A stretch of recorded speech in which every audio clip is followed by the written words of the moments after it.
Hey guys, how's it going? It is S2G and welcome to the first episode of Season 2 with Arsenal. I'm so glad to be recording the Arsenal career mode back again. Season 1 was a massive success. We managed to win the Premier League with Arsenal convincingly. Of course, we struggled a bit in the domestic cup competitions, but to win the Premier League in our first season itself for the club was a fantastic achievement, and hopefully Season 2 can be even better. We will be in the Champions League this season, and that's the competition I cannot wait to play in. Arsenal back in the Champions League. There's so much to do in Season 2, transfers to make, important tournaments to play in, and I can't wait for it. Let's get this season started with Arsenal. Bring the hype for the Arsenal career mode. If you guys are enjoying this series, I would really appreciate a like on the video, and tell you what, we haven't been doing daily uploads of the Arsenal career mode lately, so if you guys can smash out 1,000 likes on today's video, I'll get you guys an episode tomorrow itself. Go down there and smash that like button, and while you're down there, if you haven't subscribed to my channel already, make sure you do so. And yeah, let's move on. So it's a new season with Arsenal. Let's first take a look at the team we've got and then decide where we need to make improvements. I'm still sticking with the 4-4-2 formation for this season because I really enjoy using it. I'm sure you guys are familiar with the squad we've got at our disposal. Lacazette up front, our leader, our club captain. Can't wait to see how many goals he's going to score for us in the Champions League this season. Aubameyang alongside him in a two-striker formation. Again, we're going to have a discussion about him soon. Bergwijn and Callum Hudson-Odoi on either side. They were so good for me last season. Torreira and Ndombele in midfield again. Such a strong midfield. Junior Firpo and Wan-Bissaka, again, two really good fullbacks. And we've got Longley and Jonathan Tah at the back with Bernd Leno in goal. The first team at Arsenal that we've got right now is actually really good, but I still have got a few improvements in mind. Aubameyang last season didn't really light up the world, and I feel like he was kind of disappointing, although he did score quite a few goals. But I feel like this season, with him aging, we need to replace Pierre-Emerick Aubameyang, so that is something we're definitely going to be doing. Moving on to the bench, we've got Lautaro Martinez, who was so good as both a super sub as well as a starter for me last season. Reece Nelson as well, Iwobi, Granit Xhaka, Maitland-Niles, Joshua Jacobs, one of our youth academy prospects on the bench, and we've got Emiliano Martinez as well. That's a good bench. Alex Iwobi didn't really light up the world for me last season, and I just wasn't impressed with him. And if we get an offer that's good enough for Iwobi this season, I will be tempted to sell, and I'll probably bring a proper good left winger that can give Bergwijn more competition. I think that makes a lot of sense. If you guys have any transfer suggestions, let me know down in the comment section below. Granit Xhaka as well is another player I'm looking to sell. He's getting old. He's I think 28 now, and last season he was disappointed with his lack of game time, and I just don't see him getting into our midfield. He's not good enough to play in a 4-4-2 formation, so it just makes sense selling him and bringing in someone else. I'm also looking to sell Emiliano Martinez this season, not because I feel he's not good enough to be backup, but the thing is, we've got Roberts coming up from the academy who looks really good, and he's got a potential between 85 and 94, and I do want to trust my academy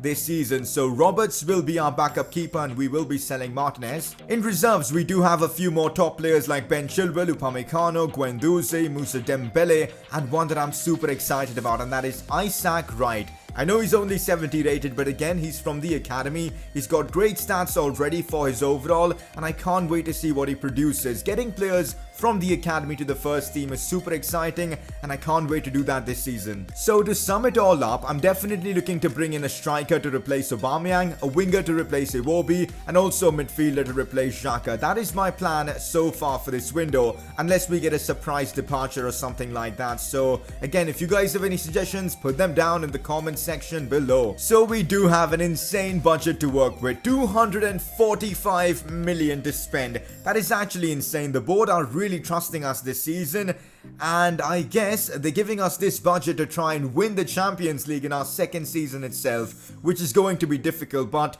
when you've got 240 million, you've got to at least try and do exactly that. So it's going to be fun bringing in players. So it is time for the first press conference of Season 2 with Arsenal. Again, if you guys want to get involved, drop in your press conference questions down in the comment section below. We've only got one question for today. You should sign Luka Jovic. He's a great striker and you've not used him in any of your career modes. So you guys know I'm going to be selling Aubameyang this season, and I think we need to bring in a replacement. And I feel like Luka Jovic, or Jovic, however you want to pronounce his name, I think could be the man for the job. Imagine him and Lacazette together. I think that would be ridiculous. He's got a 5-star weak foot as well. And yes, this is the man I'm going to try and sign this season to replace Aubameyang. I think he's a player I haven't used. There's so much hype surrounding him because he's joined Real Madrid. And I think he could be a great transfer, and I can't wait to sign him. So yes, we're going to try and sign Luka Jovic. But that's it for the press conference. Let's move on. And of course, we're going to have season goals or objectives for this upcoming season. We're going to have 6 of them.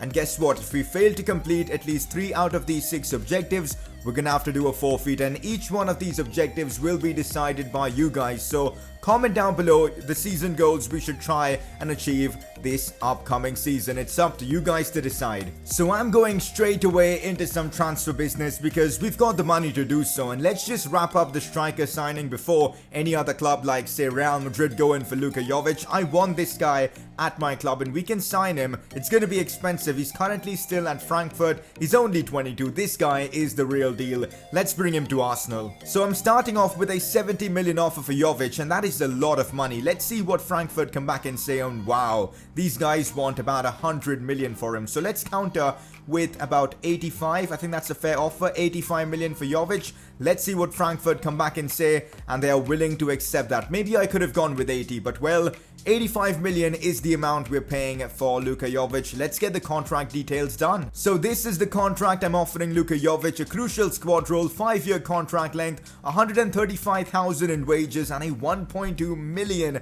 signing bonus. Let's see what he comes back and says. He does accept that. There you go. Luka Jovic to Arsenal is a done deal. And we've started off the season with a banging transfer. Welcome to Arsenal, Jovic. And there you go. Luka Jovic is being unveiled to the Arsenal fans. Again, kit number. Let me know what kit number we should give Luka Jovic. Maybe 14 once, of course, Aubameyang is gone. 85 million for this guy, 92 finishing. This guy's gonna score us a lot of goals this upcoming season. Great dribbling stats as well. I can't wait to see the partnership he forms with Lacazette up front. So I'm getting some training done, and for this upcoming season I want to only train my youth academy players because I want to make them good enough to actually start for us in the first team. So that's why we're giving Isaac Wright a couple of training sessions and Joshua Jacobs a training session as well. Also, Roberts gets 2 training sessions because he's going to be our backup keeper for this upcoming season. We need him to be at like a decent overall so that when he plays, he can get the job done. So there you go, first training session underway. Time to get some youth academy stuff underway. So we've already sent Evan Jackson to France to bring us a proper good French attacker. Meanwhile, let's send Lewis Price to somewhere apart from England, maybe to the South Americas, to maybe Brazil. Why not? Let's send him to Brazil for 3 months and see what kind of talents he can bring us. We've already got enough English talents coming up from the academy, so let's look elsewhere. So we've got an offer coming in for Aubameyang from Atletico Madrid, about 49 million, which is a good offer, but I'm going to negotiate with them to try and see how much money we can get for him. So I'm countering 55. Let's see what Atleti come back and say. 55 million for Aubameyang, and there you go, we have a deal. That's not bad. So Aubameyang to Atletico Madrid is a done deal. It's a bit sad seeing him go because he did have his moments last season, scoring a few hat-tricks and all that, but I still feel like this move needed to be made. We've brought in Jovic as well, so I wish Aubameyang nothing but success at Atletico Madrid. And apart from that, look at this. This is such bad news. Jonathan Tah will be out for the next 2 months, and I guess he's gonna miss the start of the Premier League season. Good thing we've got Upamecano and, of course, Joshua Jacobs waiting to get an opportunity. Okay, so we've got a transfer offer coming in for Xhaka for about 27 million from Juve. I think that's a bit undervalued. I'm going to negotiate a bit more to see how much I can get for him. So I'm countering 33. Let's see what Juve come back and say. I think it's a fair offer. Well, they're only willing to pay 27. You know what? Let's just accept it. Granit Xhaka deserves to move to a club like Juve. Whenever he played for us, he was decent. But the thing is, when you've got Ndombele and Torreira in your team, Xhaka isn't really going to get game time. So it just makes sense to do this and bring in someone else in to our midfield. Manchester United want to sign Lacazette for 67 million. Are you kidding me? There's no way Lacazette's going anywhere. We're going to reject this offer. Of course, Lacazette is going to be our captain for this upcoming season. Besiktas have come in with a cheeky 10 million offer for Emiliano Martinez. You guys know I want to use the youth academy keeper as backup, so we're going to accept this offer and let him leave to the Turkish club. So it is a done deal. Juve have signed Granit Xhaka for 27 million. The transfer has been wrapped up, which means we will need to bring in a quality midfielder for this upcoming season. So I'm going to leave this transfer up to you guys. I'm not going to be bringing in anyone else in today's episode. We do need to bring in a midfielder, preferably a really good one, because of course we're playing Champions League football this season, and in case one of Torreira or Ndombele gets injured, we need to have a quality midfielder that can come in and get the job done. The budget isn't really of any sort of hindrance to us because we've got about 233 million to spend. So comment down below your suggestions and we'll get to it in the next episode. Oh wow, we've received a really good offer for Alex Iwobi for about 36 million. That is actually a big offer for him, and you know what, we can actually negotiate with them and try and get it as high as possible. Let's see what Napoli are willing to pay. So I'm countering 46 million for Alex Iwobi. Let's see what Napoli come back and say. Is that too much? You know what, they're willing to pay 38 with also a sell-on clause.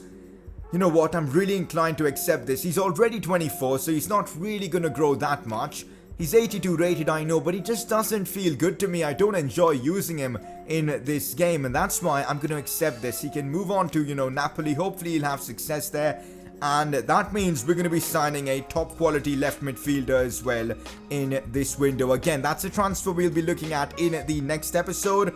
So again, suggestions are welcome. And that is a done deal. Alex Iwobi will be a Napoli player for this upcoming season. A 38 million deal has been struck with them. He never really worked for us, so it just made sense selling him. And now, of course, we need to bring in a replacement. Okay, this might actually be the best player to come into our academy in this entire series. Jeremy Baudry, 81 to 94 potential. He's only 15. What? We've got an absolute monster from the academy. From France, of course. Let's sign him up. He's an attacker as well. This guy could be the real deal for us. It does look like our luck is in as we've got João Gomes from Brazil. Our scouts coming in through this time around. We're going to sign him up as well. And also, Igor Cardoso looks pretty decent and we will sign him as well. Yo, we've already got some gems in the academy. Harvey Moore, 86 to 92 potential. Owen Bennett, 86 to 94 midfielder as well. João Gomes, already 66 rated, 72 to 94 potential. Igor Cardoso looks good as well. And of course, the main man, Jeremy Baudry, is only 55 rated, but with that potential, he's going to be big for us. It is time to put all the transfer stuff aside because now we've got a game to play, and it's a big one. The FA Community Shield final as we play Liverpool, who won the FA Cup last season. It's the Premier League champions up against the FA Cup winners, Liverpool versus Arsenal. Our first game of the season. Can't wait for it. The Community Shield is often referred to as the curtain raiser of the season. It's being played at Wembley. It's against Liverpool, and I can't wait to try and lift our second trophy with Arsenal. And this is how the team lines up. Of course, Jonathan Tah is still injured. He won't be playing this one. Upamecano comes in instead of him. Firpo and Wan-Bissaka start. Leno, of course, in goal, and Ndombele and Torreira in midfield. Bergwijn and Hudson-Odoi on either side. And most importantly, Luka Jovic will be making his debut for Arsenal in this one against Liverpool. Can't wait to see how he links up with Lacazette. This is our team. Let's get right into this one. And that's the Liverpool team we're up against. No Mo Salah, that's interesting. Shaqiri playing instead of him. Grujic seems to be back in the Liverpool team. They've got Fabinho in midfield. It's a different Liverpool team, and honestly I feel like we've got a way better team than them, and we should be winning this final. Could be a chance for Liverpool already. It's a great cross coming in. Wijnaldum with the header. Leno again with the save. Bergwijn brings it inside brilliantly, moving the ball forward, finds Jovic. Jovic feeds it to Ndombele brilliantly. Ndombele shoots. Ndombele scores. We've taken the early lead against Liverpool. Luka Jovic with an assist on his debut with, of course, Arsenal. Ndombele with, again, a pretty similar goal to what he normally scores for us. I mean, he loves making those runs deep in from midfield. He gets the ball and then just bangs them in. A fantastic finish again from the Frenchman. He's on number 8 for a reason. And it's Arsenal 1, Liverpool 0 in this Community Shield final. Finds Lacazette. I see Bergwijn in acres of space, and here he's pushing forward. Here's Bergwijn, takes it wide. It's still Bedguin now, looking for a crossing option. Plays it to Ndombele. Robertson wins a crucial header there. Could have easily been 2-0. Corner for us. We do have Jovic in a position where he can maybe win the header. He does, and that comes off the post. Jovic so close to scoring his first goal for the club. Near post corners with Jovic are definitely going to be a technique we'll be using a lot this season. Oh, Ndombele pushing through midfield once again. Still Ndombele sees Luka Jovic with a chance to score his first goal for the club. And he's hit the post again. No freaking way. Luka Jovic getting so unlucky there. It was a good shot, but he just didn't have the luck. I think it hit the outside part of the post and yeah, out for a goal kick. That is so frustrating for him. He's hit the post twice already. Not good, guys, as Liverpool might finally have an opportunity as it's Sadio Mane with the shot. Bernd Leno coming in again with a pretty big save. Again, good link-up play there between Shaqiri and Mane. We've got to be careful of that. Not good, guys, as Mane may be through here. Mane shoots and he hits it off the post as well. What is going on in this game? Leno makes a great save and the chance is still on. Shaqiri shoots. Torreira with the block and then Upamecano with the block. It's been an insane game against Liverpool. Drama everywhere. Liverpool came so close to equalizing. Not good, guys. Shaqiri with a chance now. Shaqiri brings it inside. Shaqiri shoots and that's in. Oh my god. Xherdan Shaqiri with a stunner. That's the best way to put it. What a goal from the Swiss international. And that is a goal worthy of an equaliser in a final. What a goal Shaqiri's managed to get Liverpool back into this one. He's been so good down that right flank for Liverpool. It's like they haven't missed Salah at all. What a goal from him. It's game on. Half time against Liverpool in this one. It's 1-0 and the game is in the balance. Let's see what the second half brings. The first half though was unbelievably entertaining. What the hell just happened here? I cannot believe what just happened here. Oh my god. The mistake I've just made. It's completely my fault. I just couldn't cope with the pressure Liverpool were putting on us and I completely screwed up. You guys need to see the replay here. First they had an attack. I got the ball with Lucas Torreira. I played it back to my keeper and instead of spamming the clear button, I went for the pass button and that completely screwed things up. And we've literally gifted a goal to Fabinho and Liverpool have the lead. I'm so frustrated with myself. This is such a silly goal to give away. Wan-Bissaka feeds this one to Hudson-Odoi. Massive chance for us. Hudson-Odoi laying this one off to Luka Jovic. What kind of a pass was that from Hudson-Odoi? It was a simple cross he had to make and he screwed that up. Like honestly, a simple pass to Jovic, giving him some time at least to, you know, control the ball and shoot. But no, it was a terrible pass from Hudson-Odoi and the chance completely gone. And now again, Hudson-Odoi has a chance to maybe redeem himself here. Hudson-Odoi crossing this one into Bergwijn who should score. What? How has Alisson saved that? That is unbelievable. It's still 2-1 to Liverpool. It should be 2-2. That is a big chance we've just wasted. Now Ndombele, we're moving the ball well. Now it's Luka Jovic with a chance. He shoots and he's hit the post again. Are you kidding me? He's hit the post 3 times in this game. I cannot believe we're going to actually lose against Liverpool. And that's that for this one. I genuinely can't believe we've lost out on the Community Shield. Yes, I know it's not an important trophy, but to win this would have been a really nice confidence booster for this upcoming season, but we just couldn't do it. Like, honestly, the amount of chances we had, Luka Jovic hitting the post 3 times, that's actually unreal. And yeah, disappointing, man, to lose out on our shot at our first trophy this season. Frustrating, but hey, it is what it is. We've got to push on from here. We've got Premier League games coming up. Champions League begins soon. We can't let this, you know, put our morale down. Of course, that was a tough loss to take, losing out on a chance to win a trophy. But hey, we've got to move on and we've got a chance to redeem ourselves straight away as we face Everton in the Premier League. Yes, we're going to be kicking off our Premier League season in today's episode itself. Again, no more transfers in this episode. We've signed Jovic and I'll be waiting on reading all your comments before we make any more transfers. So let's get right into this one against Everton in the Premier League. Our first game in the Prem this season. So this is how the team lines up against Everton at the Emirates Stadium. Our title defense begins now and I'm going with pretty much the same exact team as the previous game. Yes, I know we didn't beat Liverpool, but I thought we created enough chances to actually win that game. Hopefully in this one we can see Jovic scoring for Arsenal finally. He's hit the post 3 times already. He is bound to score at some point, and also potentially Lacazette opening his account for the season. Who knows? But let's get right into this one against Everton. Sigurdsson on the attack for Everton. That is a brilliant challenge from Upamecano. He has a tough job replacing Jonathan Tah for these first few weeks of the season.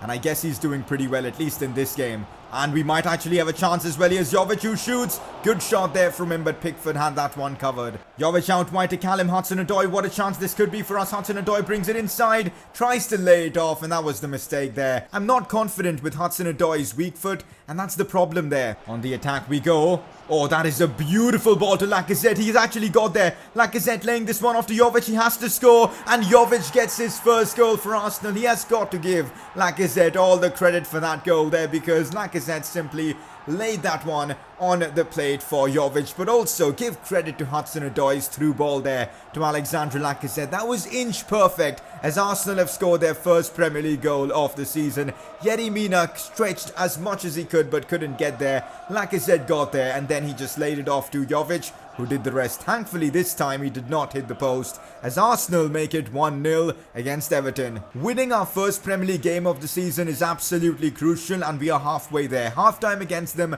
and we've got a 1-0 advantage. Let's see what the second half brings. Time to bring on some fresh legs for this second half. Jovic goes off, and of course Lautaro Martinez comes on. I'm also going to try and bring some more physicality to our midfield, and that's why Guendouzi comes on for Torreira, and that's about that for my substitutions. Oh, this is not good at all. The amount of space Everton have got now, but well defended there by Wan-Bissaka, tracking back and of course marking the player.